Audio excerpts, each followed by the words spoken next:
When I take on a client and when they're interviewing me, um, I'm also interviewing them. And it's nice because that relationship with the client is so personal, particularly on a residential job, and you have to like each other. If you don't start with that, you're lost. And so it's really important to me that I like the client, and I have to say I have phenomenal clients. I'm very lucky. I'm very happy about that. But what makes a client really fantastic, and that is their willingness to take the dive with me on a collaborative effort. And what I do is, and it's the most important part of the job is the what I call the programming interview, and that's probably the most important session of the entire job is getting into the client's head. What is in their head? Because I design for the client. I don't have a particular look or style that's one could say it's me, although my friends tell me there's a thread that runs through my projects, but I design individually for each client. So it's important that I get into their head.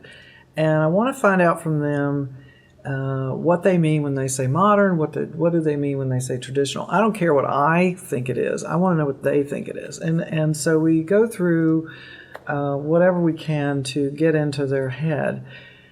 Working with a client, the very best thing that I could ask for is great feedback, appreciation for what I do for them, because it's a very, very complex business and there's so many details that are involved. And with a client that is responsive, who's involved, who can really work with me on issues, so that we're not butting heads. It's a collaborative effort,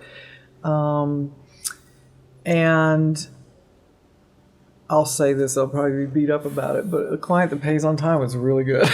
So it just means that you're not distracted by money. I don't like money to come into the design part of the job. I want that to be separate. And it really is about the design, and it's about creating that for that client. And when you have a client that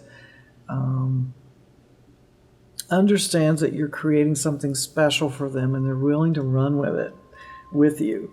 For instance, going back to me working with artisans, there are some artisans that I've worked with, particularly a metal worker that I work with, and I'll give him a sketch and I'll deliberately leave it a little open and take it to him and say, have at it.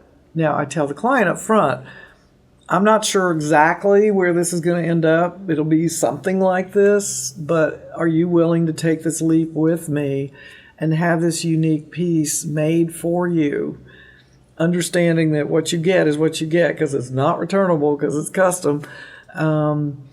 That's the client that I love, that's willing to take that leap with me. And it's that you'd be surprised. It's a rare thing to find, but when I find it, boy, do I have fun.